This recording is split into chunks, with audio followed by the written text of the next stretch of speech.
Good evening, and welcome to Apes in the Home. I'm Mrs. Middleton, and I'll be your host for tonight, taking you through the ups and downs of the Green Revolution. Because of the increase in populations, farmers needed to strategically make a way to create more food. There is only so much land on Earth, so finding ways to increase production was and is the best route for creating more food for the masses. The Green Revolution started a shift to new agricultural practices to increase food production with both positive and negative results. Some of these strategies and methods are mechanization, genetically modified organisms or GMOs, fertilization, irrigation, and the use of pesticides.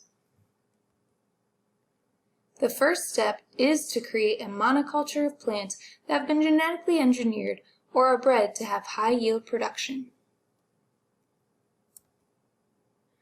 Corn, for example, originally looked like the weird, slender, almost green bean looking thing on the left of the above image. Over time, through modification and breeding, we have created a corn that has so many more kernels and will produce more biomass. Another way to boost your yields is to irrigate where irrigation might be needed. Use synthetic and inorganic fertilizers and pesticides.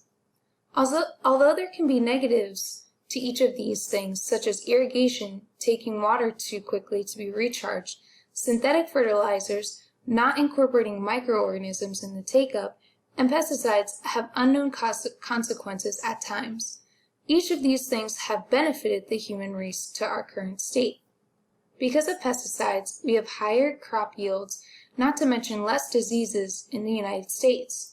So though there can be negatives to each of these steps in the advancement, we must remember with regulation and knowledge about each, they can be extremely beneficial. The last way the Green Revolution boosted crop production was that because of genetically modified organisms, we can plant more crops throughout the year.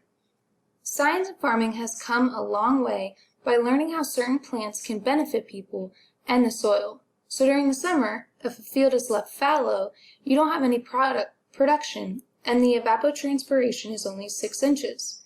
Whereas farmers have learned that certain plants put nutrients back into our soils, and they can produce yield within a field, such as these field peas, which boost the yield by 36 bushels per acre. Mechanization of farming can increase profits and efficiency for farms. It can also increase the reliance of a farm on fossil fuels. So those are the main points of the Green Revolution. It's pretty straightforward, and for every aspect of it, there's a positive and a negative. Let your teacher know if you have questions, and have an excellent evening.